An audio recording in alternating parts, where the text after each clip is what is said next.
Okay, so my name is Sefano Forli, and I work at Scripps, and I'm the director of the AutoDock project. So what we're going to do today is to, at least my job is to give you an overview of the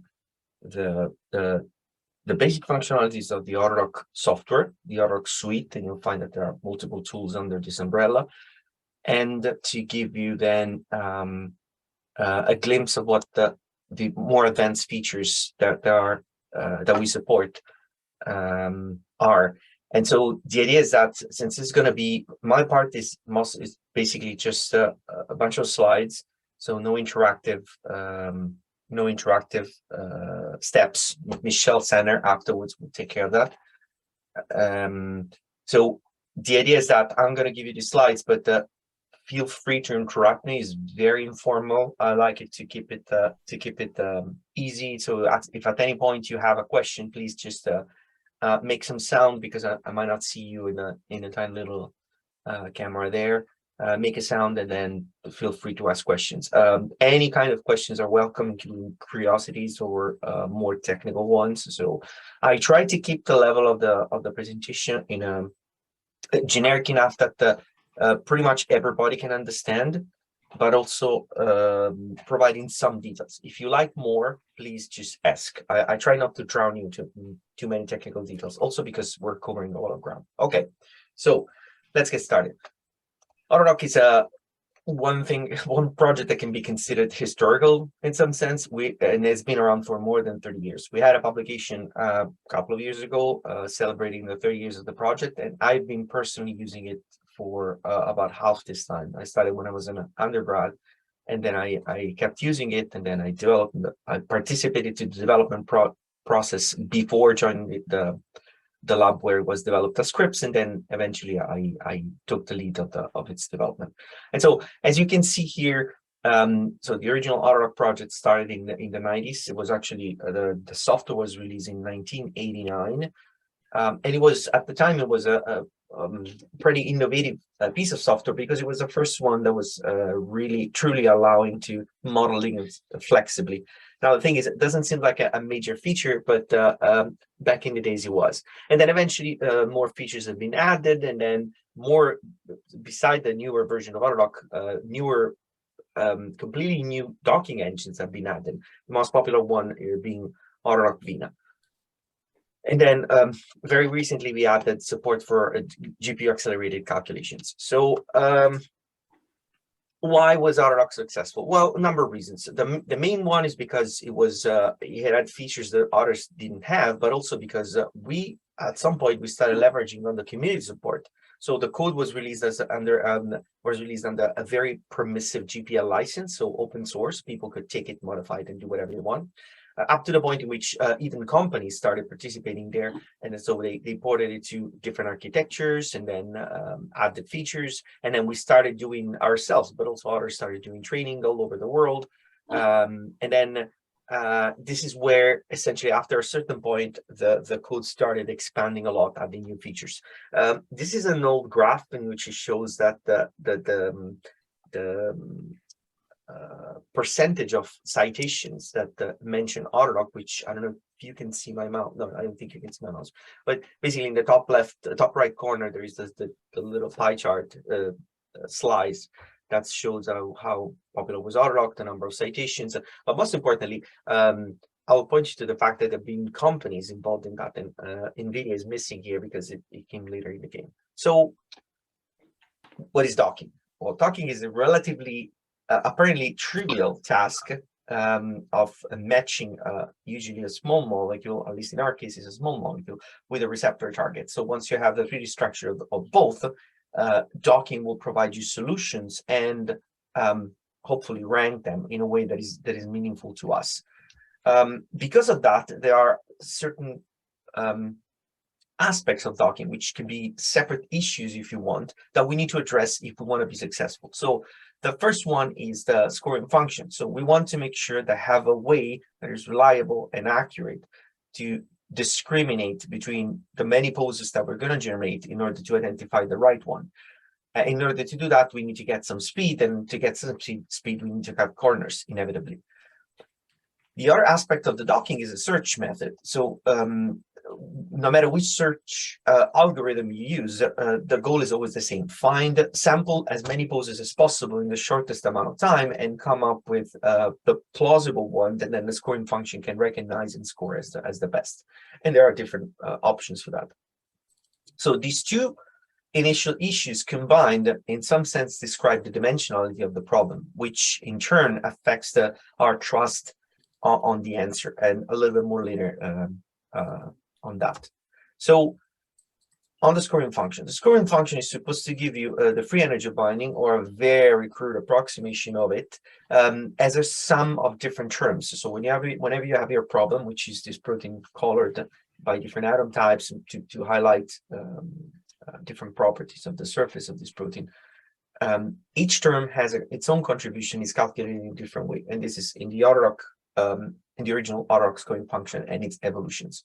So the first one is the van der Waals, which is describing the dispersion repulsion forces, which are the ones that essentially capture the shape of the molecule. So there is a common agreement in the field that the van der Waals term captures roughly 90% of the energy of the final scoring function. That's kind of obvious if you think about it, because if you have a good match with the pocket, that's good. But as soon as you have a clash or something that shouldn't fit, this is the first term that picks it up and tells you this molecule is not going to fit in there.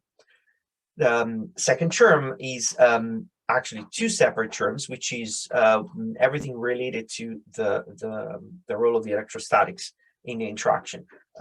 So in AutoDock, we have a separate term for the electrostatic, so the electronic complementarity between the ligand and the receptor.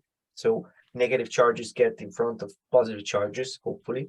And then the hydrogen bond is a specific term that AutoDock has, that describes a very directional and specific hydrogen bond interaction. I have a slide specifically for that. There is another term, which is the desolvation. That's because everything we try to simulate is assumed to be in biological environments. In biological environments, what you have is water all over, meaning water surrounding the receptor on the top part of the figure, water surrounding the receptor, and water filling the cavity. Whenever some kind of binding happens, in order for that to be favorable, you need to displace those waters, remove the waters around the ligand, and then create the complementarity, and hopefully that energy is favorable for the binding. Last but not least, there is a torsional entropy term, which tries to address the loss of degrees of freedom that these molecules, the flexible molecules in solution, have and lose when they bind to the receptor. In other words, when you have a flexible ligand that gets stuck into a given pose inside a receptor, that is an inevitable entropy loss that it goes against the free energy of binding. So the terms I mentioned till now are enthalpies, so essentially in some sense potential energy, if you want, while the entropy is kind of a statistical property that emerges by the number of degrees of freedom that are lost upon binding. AutoDock addresses that by saying if a molecule has n torsions, it's going to have n times a penalty entropy loss. So this is the analytical form of the scoring function. The only thing you have to remember is that every term, as you can see from the label, has a weight. So there is a van der Waals weight described by Leonard-Jones potential. There's a hydrogen bond term. There's an electrostatic, solvation, and torsion, and so on. So key point here. All these scoring functions in AutoDock and in other programs, including when you use machine learning, rely on the fact that there is a data set of molecules that you can actually use to train your model and come up with a regression or a predictive scheme that, given the input structure, is able to give you an estimate of free energy of binding, or Ki, or how you want to make it. The latest version of AutoDock, the AutoDock 4 scoring function that was developed, was calibrated on 188 complexes from the PDBbind. And then at the end, the standard error measured on the prediction on the training set was 2.5 kilocalories per mole, which it doesn't look much. Oops, thing goes on his own. doesn't look like much, but in reality is the difference that you can expect between a high micromolar inhibitor or millimolar inhibitor and a nanomolar inhibitor. So you have to keep in mind that this is conserved all over across different kind of programs, including especially ours, the ones we developed. So whenever you use docking to address the question, I have these two molecules that bind the same receptor, which one is the best? You have to be extremely critical about the results, and you need to carefully inspect them, because we know that the error of our scoring function is higher than what you can discriminate numerically with the scoring function. I mentioned the hydrogen bond term, and this is what the hydrogen bond interaction map looks like with the different terms, different scoring functions. So the first one is a spherical model in which basically every hydrogen atom is a donor as far as you can reach to it. In AutoDock 3, there was this kind of combined, a little more subtle directionality embedded, but you can see that the best one is where you have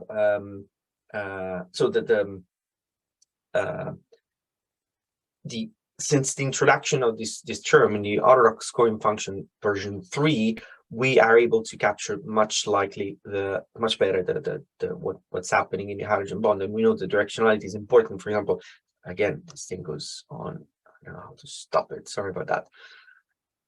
You can see that with the models we have, we are able to capture pretty well what's for example, the Watson and Crick base complementarity, which is essential, probably the quintessential example of the hydrogen bond directionality. Vina, which came out a bit later, benefited from the progress of the field, in which we had more complexes to train on, and we have a little more sophisticated models, or simplified if you want, that do not have any resemblance, even though it's still an empirical force field, doesn't have a resemblance of, it only has a resemblance of physical terms, because there is an attractive, and there are two attractive and repulsion terms that somehow combined look like the Van der Waals dispersion term, but it has a different analytical function. There is a hydrogen bond model that has a ramp function, so nearly linear, which is also used for the interaction of the metal chelation. And then there is a hydrophobic function that takes into account basically indirectly the desolvation and the usual torsional charm. So as you can see, that the order of magnitude of complexes on which this covariant function was trained is one order of magnitude higher, and yet the standard error is roughly the same. And that's because it doesn't depend much on the data set itself, more than on the approximations that we have to make in order to make this thing to work. Another trick that the AutoDock used, and basically all the AutoDock tools, AutoDock docking engines use, is to represent the receptor as a rigid structure, which allows us to capture all the interactions before the docking starts by calculating a bunch of grid maps. The easiest way to imagine that is that you have a ligand that has carbon, oxygen, and nitrogen, for example, and you take a probe for every element or atom type you have, so carbon, and then you paint the receptor with that carbon probe, and you identify the regions where the interaction is unfavorable, like the red ones in the picture here, and the regions where it is favorable, the cyan ones, up toward the greenish one where there is no interaction whatsoever. If you repeat that for every atom type, what you have is, if you want a filter map, a filter representation of all the interactions of your elements with the receptor, and the solution, the energy that you need to calculate, will be just a very simple sum of all the interactions of the carbon, of your carbon atoms, all the interactions of your oxygen atoms and nitrogen atoms, summed up together. The advantage is that this method is hundreds of times faster than just calculating all the neighborhood of every atom all the time. The drawback, as I said, is that we need to assume that the receptor is rigid, but this is true for most of the times, so this means that we don't lose too much. A side product of this approach is that we can actually use these maps we used over the years these maps to play all kinds of games. For example, trying to see if we can isolate groups of these clouds of points, these are the favorable points in the middle. In the middle black figure, these are all the favorable hotspots for I believe it's carbon, the white, and red is the oxygen. So if you combine them, it turns out that and analyze them with some algorithms, it turns out that you can actually extract the shape of the ligand. You can see that the last picture on the right resembles closely the ligand actually bound in that structure on the left. And so over the years, we had different iterations of these tools, the latest of which is AutoSite, which does this point mapping, but also identifies chemical features that, if you want, pharmacophores of what might bind somewhere. Okay, now back to docking, the dimensionality of the problem. What I said initially that might look like a trivial problem, it isn't trivial at all, because if you have to represent a rigid ligand binding to a receptor, what you have is 3 degrees of freedom just for a rigid molecule, for the position of the rigid molecule, and then you have its orientation, which adds another 3 degrees of freedom. Then for every torsion you have in your molecule, a new dimension is added. So a very simple molecule with one rotatable bond has 7 degrees of freedom, meaning that you have to search in a 7-dimensional space. You can imagine how quickly this scales up when you have, for example, a peptide, which can have, say, 30 torsions or something like that. So you end up having to search your solution in a 33-dimensional space, which is a very complex problem. So in order to do that, we come up with a number of different algorithms that over the years we improved. This is a lot of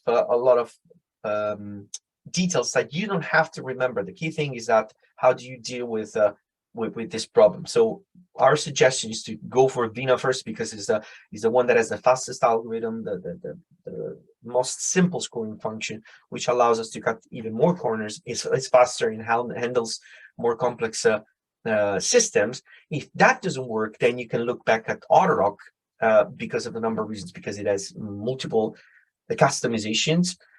It's a little bit slower, but it gives you way more flexibility back, and so it gives you also a description of the problem, which is physics-based. So it might allow you to understand, oh, there is a problem with the electrostatic. Maybe I need to bump up that term, or I need to improve the quality of that term in order to increase my chances of success. And also AutoDock exposes the maps, so you can actually look at the receptor and say, oh, there is something missing here in terms of interactions. I can try to accommodate that. So another peculiarity of AutoDock, or all the AutoDock, the tools in the AutoDock family, is that they rely on a format which is called the PDBQT.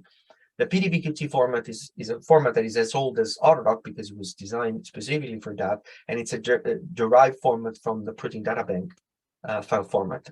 In fact, it's a PDB with charges Q and torsions T. This format is used all across our engines. The difference between the protein data bank is that it has explicit hydrogens, have partial charges, and the types also that are required for AutoDock, and a bunch of other technical stuff that is required for the docking engine to manipulate that molecule. So this is the center of the molecule, this is how you can rotate it, and this is the flexibility of the molecule. Now the problem is that PDBs don't have hydrogens. We add explicit hydrogens to the molecule, but then what we do is we merge, that's a standard procedure, we merge all the nonpolar hydrogens, because they make up a lot of information that we don't really need.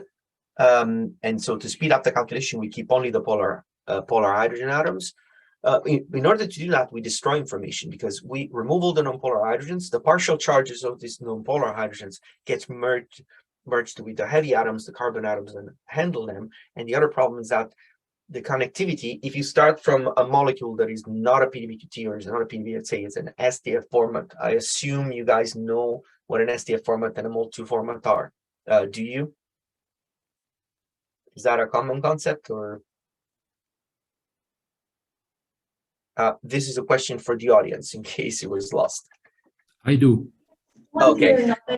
You can see them, but okay, so for everybody else other than Michelle, just to give you an idea about what these formats are. So like with documents or images, there are tons of file formats to encode roughly the same information. Each format has its pluses and minuses. The PDB is the historical one that was used to store crystal structures that were determined, and it was a format that has its own problems, also because it's fairly old, and it was first encoded in the 70s. So there are a lot of things that are missing. So a PDB doesn't require hydrogens, doesn't have any information about a connectivity, like this is two atoms that are connected with a double bond. So after AutoDock came out, there were a lot of file formats that were developed, like MOL2 and SDF being the predominant ones. Both these formats have more information, like element and atom types of some sort, but most importantly, connectivity.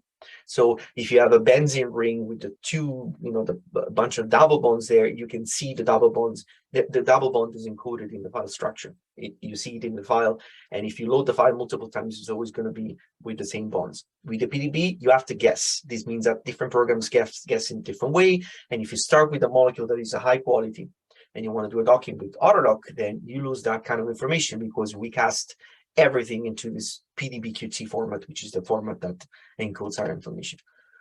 So this is the first part of my talk so far. So I would like to make sure that you're all here and you don't have any questions specifically for this first part. Does anyone has questions about this?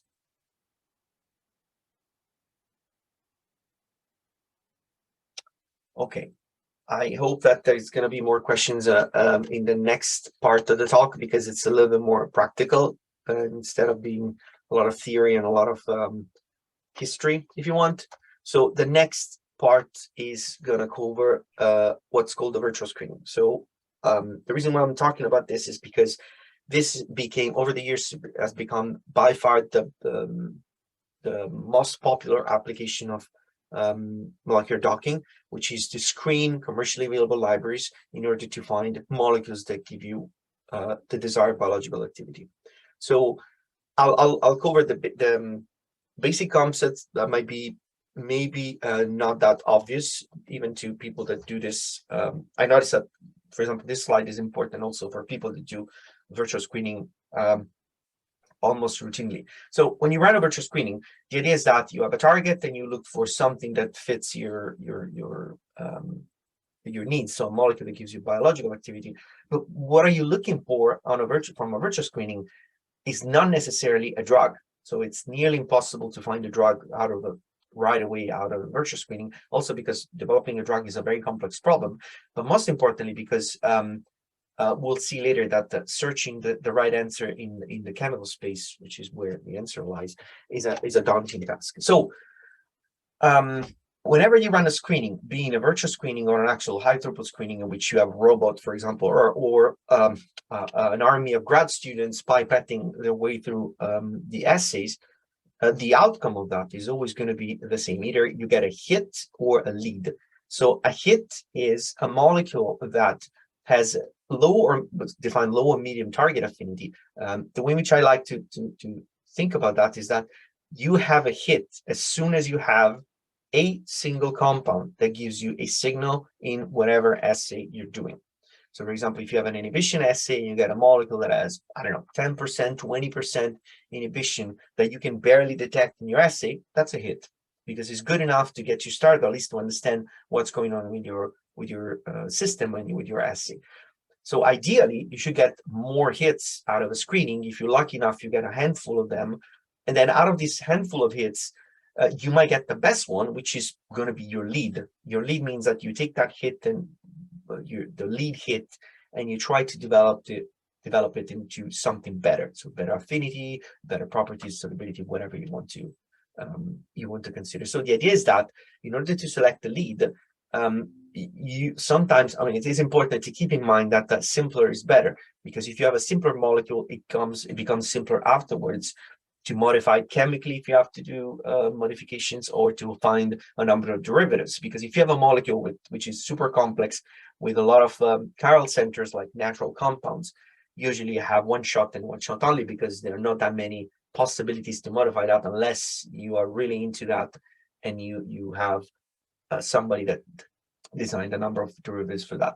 What you would like to see also out of your screening, again, virtual or real, is some kind of SAR. SAR stands for structure activity relationship. So if you have molecules that are relatively similar on paper, ideally you should see some kind of common trends also in the experiment. So if you have two molecules that look the same very closely, they resemble each other very closely, you should see at least some kind of similar signaling in your assay. If that doesn't happen, you have a one-off it, usually that's suspicious. Now, the other thing you want to have is good ADME properties. ADME stands for absorption, distribution, metabolism, and excretion. So which is what you get after you inject that into an animal or a patient afterwards. You don't have to address this problem right now at the beginning, but you do want to have something that is soluble in your, even in your cellular assay, because if it precipitates in solution in your cellular assay, there's no chance that you can develop it later on.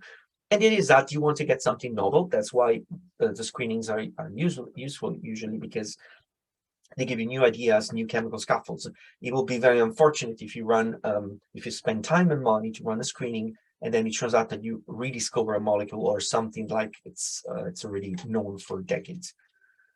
Okay, this is what you're looking for. Where do you look for it is the chemical space, what I mentioned before, which is what's considered a hypothetical concept that describes the possible combinations that we know we can make with the existing atoms, with existing chemistry, without going to fancy elements. And so in general, you can see that the orders of magnitude of the chemicals that people can access nowadays, it's in the order of millions or hundreds of millions, and most recently, even billions of molecules. But you know, there is a limit on how you can screen those collections of molecules. So you can definitely do high throughput screening. Pharmaceutical companies do that routinely, high throughput screening on millions of molecules. But as soon as you start getting to larger collections like commercially available compounds and virtual combinatorial libraries, there is no other way to screen that than using in silico methods. And this is just the tip of the iceberg. Consider that this is not even in scale. The size of the chemical space is estimated to be 10 to the 60, which is a mind-boggling number. Just to give you an idea, people have said that it's more than the number of electrons in the visible universe, which is an astonishingly large number. So how do we have a chance to find something useful if we cannot even sample the whole chemical space? Well, we can start, again, cutting corners. One approach is to try to come up with, people came up with a whole bunch of rules to try to filter the chemical space by using known properties. So for example, the most common one, I don't know if, how many of you have heard about the Lipinski rule of 5. So the idea is that, Lipinski, when working at I think it was at Pfizer, if I'm not mistaken, did a retrospective analysis of all the drugs that we knew at the time. It was like in the late 90s, and he found out that most of them shared common properties. So number of hydrogen bonds less than 5, donors, acceptors less than 10, molecular weight around 500 Dalton, and the log P, which is the coefficient partition between water and octanol that describes the hydrophobicity of the molecule, was around 5. So all these molecules, all these properties are multiples of 5. That's why it was called the rule of 5. And then later on, they were doing what's called a fragment-based screening, which is instead of screening for whole molecules, you screen for very simple chemical fragments, which allows you to cover more chemical space with less molecules. Came up with a similar set of rules, which was called the rule of 3, because all these properties were multiples of 3. But basically, the concept is the same. So I think the major mistake at the time was to call these rules because they are far from being the law. The thing is, these are good guidelines that can direct you toward what the right answer is. But the point is that you cannot be too strict about that. Also, because many known drugs violate this Lipinski rule of 5. But also because we are not, remember, we are just sampling a tiny little fraction of the chemical space. So this means that if we start cutting out, reduce even further this chemical space too much, and be too picky, when we start our screening, we might limit our chances of getting the right answer, just because the key concept is that the leads are not drugs. So you want a molecule that might violate a bunch of rules. Maybe you can optimize it later on.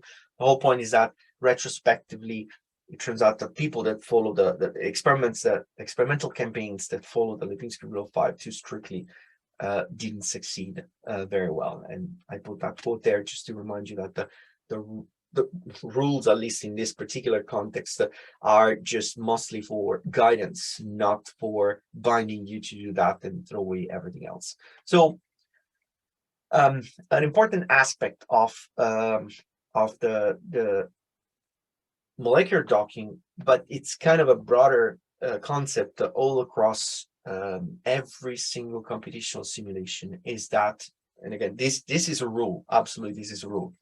The rule is garbage in, garbage out.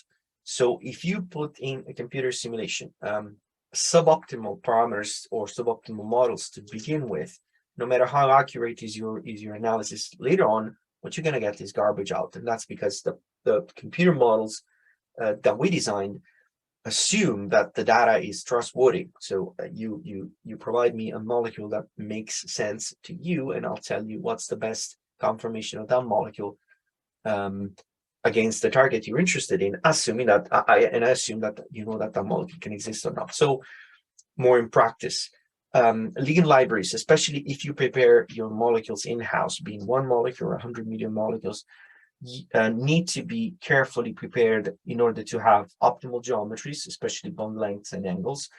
And then you need to have all the possible microstates of your molecule enumerated. Microstates are all the different forms, if you want, in which your molecule can exist in your operational environment, which means in solution.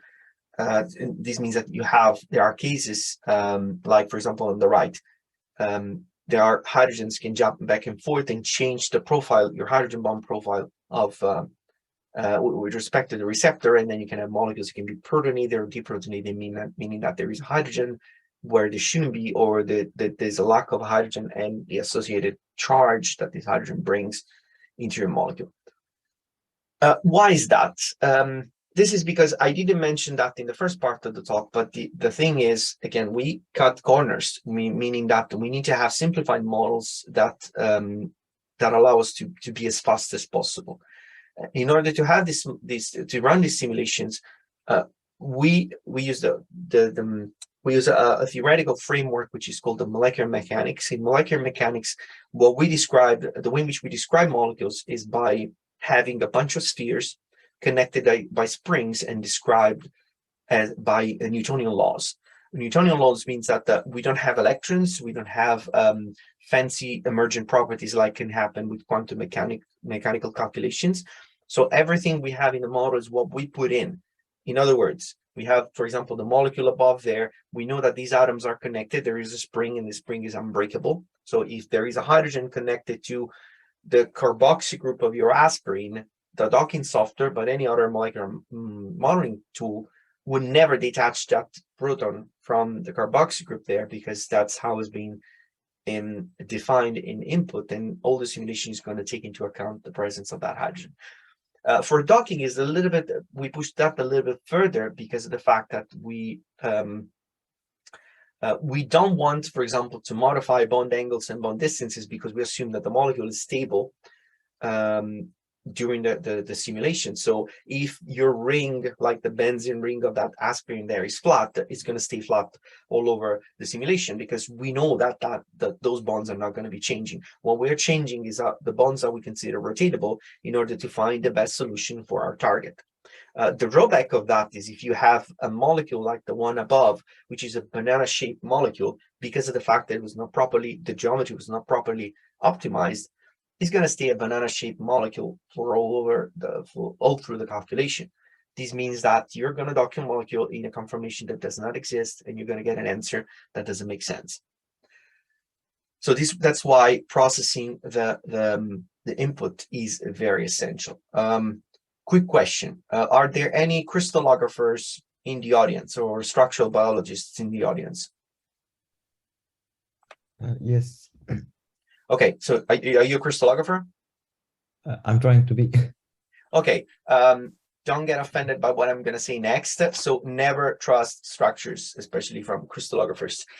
It's a running joke because we have a lot of, especially at Scripps, we have a lot of crystallographers, and we always argue that they try to trick us, which is not the case in reality. So what happened is that even experimental methods have their own shortcomings, meaning that there are intrinsic limitations in the methods they are used to determine the structures that somehow affect the quality of the outcome, but not because there is any malice, as I was implying before, but because, again, it's a method that has limitations, and ultimately what these experimental methods provide you are models. It's not the reality. So this means that you can have things happening. For example, you have, for those of you that are not familiar with crystallography, what you do is you take your molecule, your protein of usually is your target. You can do it with small molecules too, but the idea is that you take your target, the protein of interest, you overexpress it, you concentrate that protein, and then you usually put it in low temperature and high concentration of the protein itself and salts and other stuff in order to form solid crystals. These crystals tend to have, the idea is that these crystals have a regular pattern, a regular lattice that allows you to beam electrons through the crystal, get a projection, and out of those projections, the maps that you get by beaming those electrons, you can reconstruct the ordered lattice in the crystal and ultimately determine the position of the atoms. Okay, as you can imagine, there are many things that can be wrong, that can go wrong. For example, you can have approximations in which the protein is packed. And so ultimately what you see is a density, a bunch of blobs like the one on the top figure there. And inside those densities, the idea that the work of the crystallographer, which is not easy, is to fit atomic models in. So there are no atoms in the crystallography models. The atoms are put there by the crystallographers that refine those models and determine the structure of the proteins. So in the example over there, for example, one thing that can happen is that you have a small molecule that in the crystal lattice can adopt two different conformations, both equally represented. So what happened is that the tail, if you can see that tail of the molecule in the figure, the tail where there is a red oxygen at the end, the one on the top, can go in that blob, but also if you flip the molecule, can go in the other blob. Ultimately, so most of the times, crystallographers have to resolve to stick with one model. You can also deposit multiple models, alternative models, but there is nothing wrong with the crystallographic model of that molecule over there. But we know when you look at the density, you will find out that there are alternative ways this molecule can adapt when binding to that target. So you have to take that into account, because maybe you're redocking that molecule to see if your software works, and you get a flip confirmation for some reason and say, okay, this is wrong. My docking software is not able to get me the right answer. Turns out it is the right answer. There are other cases in which, because of the fact that I only see densities, they can only place guess the position of specific atoms. So, for example, at the bottom part, the green residue is an amide. It should be an asparagine. So that asparagine has you can have the amide position in two different ways in which the oxygen forms is complementary to the hydrogen bond of the nitrogen on the ligand or not. So in reality, what the right answer is with the nitrogen forming that basically flip 90 degrees, forming that highly complementary hydrogen bond. Now, this is a deposited model. So if you download the structure and you look at it, but that's what you get.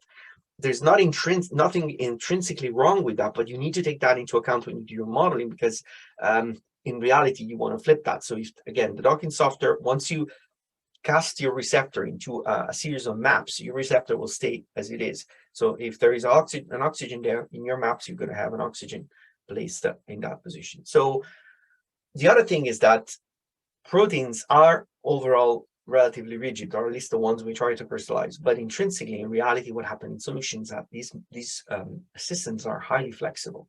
So by casting them into a rigid crystal lattice, what you do is you restrict their flexibility. which means that you can have parts of the molecule that might be more mobile, but you don't see them in the model, or the other way around. You don't see a part of the protein in the model because it's too flexible. So there are ways to look into that, and which is good. What I mentioned there is R factors and B factors. So how reliable is the placement of these atoms in those blobs in terms of determining the actual position of these atoms. And sometimes there are missing atoms, as I said, and you need to fix them, because otherwise you're going to create a hole in the protein where a ligand might sneak in, but it turns out there's no hole in there. It's just that there is a part of the molecule that is floppy. You want to check if there are being modifications on the structure, like, for example, adding non-natural amino acids that are not present in the wild type, but they might facilitate the crystallization process. And then there are additives, they are added to the crystallization. There are salts and there are waters that can play a role. And then the other thing is that there is another intrinsic property of your system, which might be that it can exist in two different states, open and closed, with the ligand inside apoholo, basically unoccupied, with the binding site occupied. Maybe the binding site exists only if there is a ligand in there. You're out of luck if your protein is in a unbound state with no pocket present. So these things are challenging. So when you run your assays, that's why. So for example, you are in a case in which you take your target, there is a structure of your target somewhere available, you use it and you run a screening, you can get, you run a virtual screening and you get a bunch of results, and then these results can be roughly classified into, the failures of this analysis can be classified in two major classes. And those classes are false negatives. So you have the answer right in front of your eyes, but your scoring function is not good enough for your model of the protein. It's not good enough to recognize it, so you lose the right answer. Or even equally dangerous is you have a false positive. You have a bunch of molecules that look great on your scoring function, and then it turns out that they're not active. Why is that? That's because so the false negatives tend to be often a problem of the scoring function. So the scoring function is not able to recognize that molecule, which is a true binder, is actually binding very closely, very well to your receptor. And again, we know that because there are all the approximations that we had and all the problems that we mentioned before. There are other issues related to the target, but then there are also intrinsically dangerous molecules, which are called very aptly pains, because they are painful to deal with. So these are molecules that are known to be, they are being identified, they are known to be frequent hitters of number of targets, and that's because they are false positives for the assay. So for example, they chelate a metal used for the function of the enzyme, and so the enzyme dies, but not because it's doing its job. It's just because it's sequestering, not because they're doing their job as inhibitors, but they're sequestering targets, the target structures from your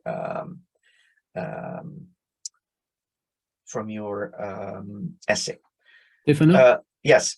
If I may, there are questions that are popping up in the chat.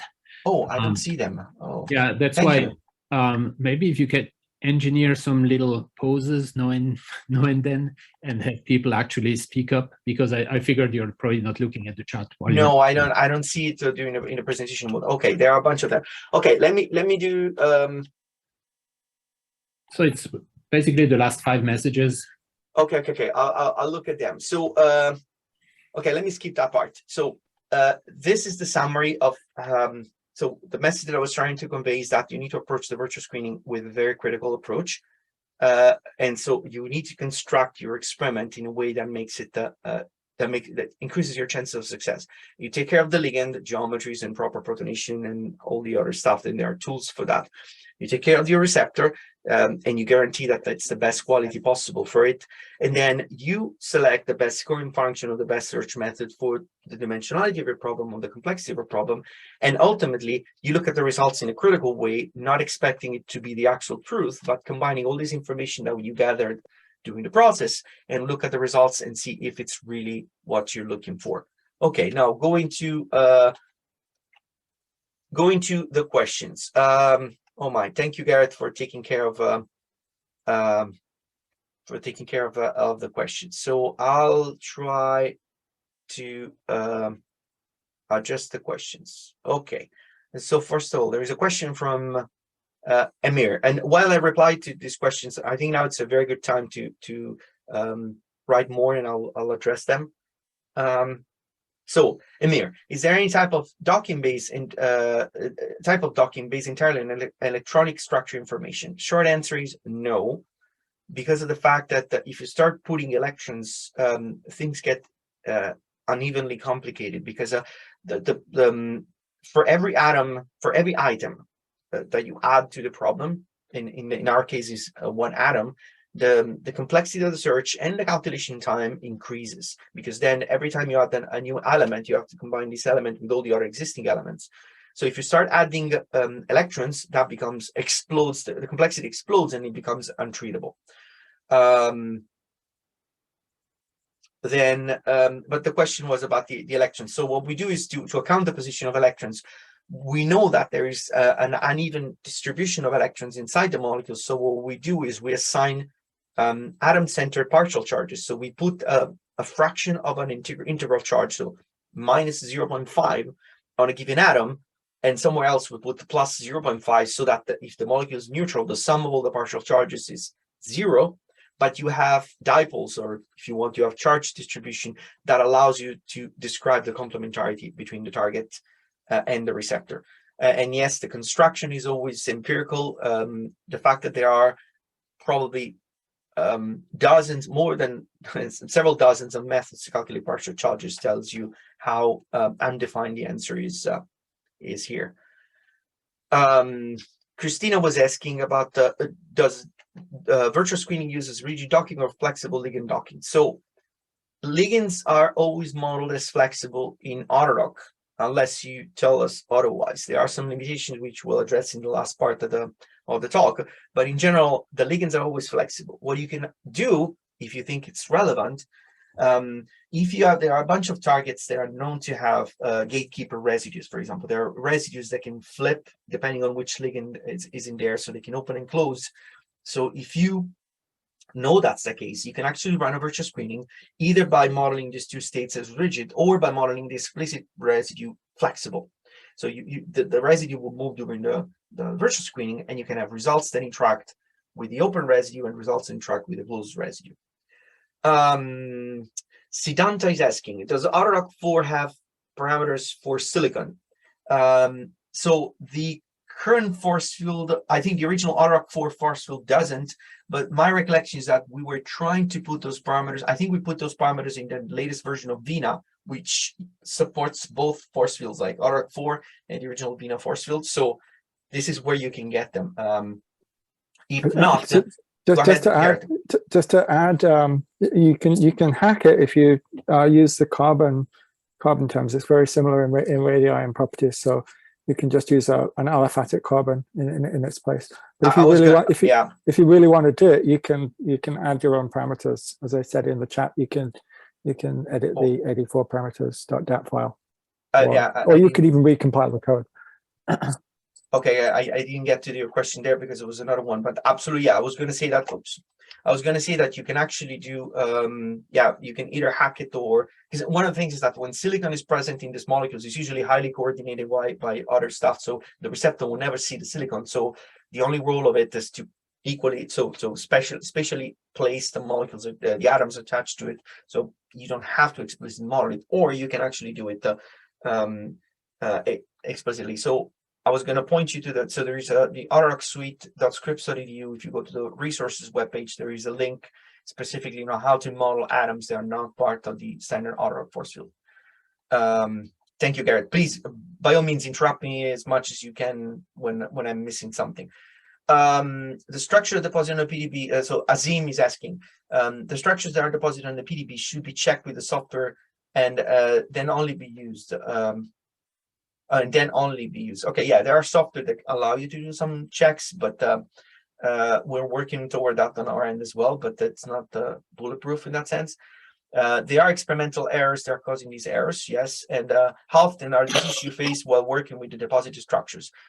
Surprisingly often, unfortunately, because if you think about it, every PDB structure is a biased model on its own, because of the fact that you crystallize the molecules in a highly crowded environment. So even a perfect structure with no obvious problems has a bias. Then if you start factoring all these problems, it's very unlikely to have a structure that has no missing atoms or no missing residues. So the idea is that if you can If you can avoid those missing atom regions, then it's better for you. Yeah, if not, you have to fix it. Michel, please.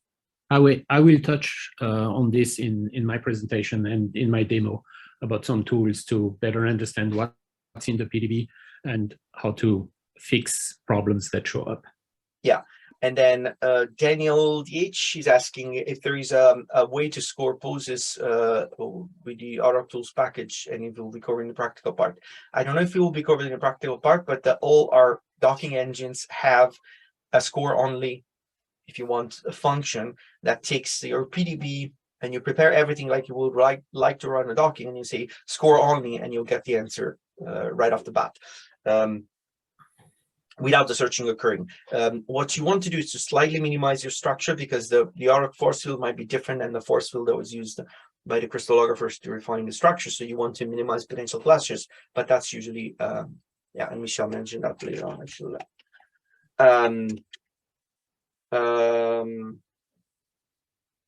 Okay, and I think we're out of questions right now. So unless there are other questions,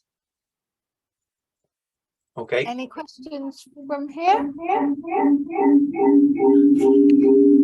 Halloween. Okay, Anushri, please write it, and we'll wait for that. But so the general idea about the, well, we get the question. I'm assuming, Anushri, I'm assuming you're going to write it, unless you speak up, and feel free to interrupt me. The general idea about the talk so far is that I want to make sure that you're aware of the limitations of the software, not because that's the most important part, but it's very, very important that, you know, you can read in the papers, or usually what people focuses on the paper and tutorials, is how to make it run. The advantage of having us here is that we can tell you what are the pitfalls that are not obvious, that people don't recognize right away, and so the things that might bite you back afterwards if you don't know where to look for them. Okay, all the structures that are crystallized, Anushri is asking, all the structures that are crystallized are always in an isolated state and not in the actual biological milieu. Correct. How do we know that these protein structures are correct? Very good questions. We don't. So I think you need to take that into account and assume that within some degrees of uncertainty, the structure that we get is the closest that we can get to the biological environment. So if you know that your protein is, I mean, most of the obvious enzyme targets have a globular part that is very well defined, and even in the crowded environment of the crystal structure, what you get is still biologically relevant. That doesn't mean that you cannot get problems. You can not have problems. In one of the there's one of the examples that we show at the graduate students is that if you look at the structure with PIMO and you color by B factor, there is a dimeric protein, which is the same protein there, which has two loops. One of the loops is highly flexible and with a high B factor, and the other one is not. And you would say, okay, now I need to target this one because it's more structured. It turned out that the rigid loop is rigid only because of the fact that in that particular crystal lattice, there is another copy of the protein that is pushing toward it and is keeping it steady as it is, but is not biologically relevant in that sense. So the idea is that, as a former mentor of mine used to tell me, you have to be the absolute repository of all the knowledge of your targets, so you need to know as much as possible about it. And at some point, you need to embrace the fact that there are assumptions. And if you think about it, every docking simulation is an assumption, is based on a number of assumptions. So assuming that your ligand is the way in which you model it, for example, with the hydrogens and the tautomeric state in that condition, and assuming that my receptor is in that conformation and in that particular state, what would be the best answer? I think that's the best way to describe a docking simulation for that matter. If you guys don't have any other questions, I'll just jump right ahead on. Great, glad to help. So I think this is a good example because people often ask, okay, how often do you get the right answer then if you go completely blind? Well, it depends.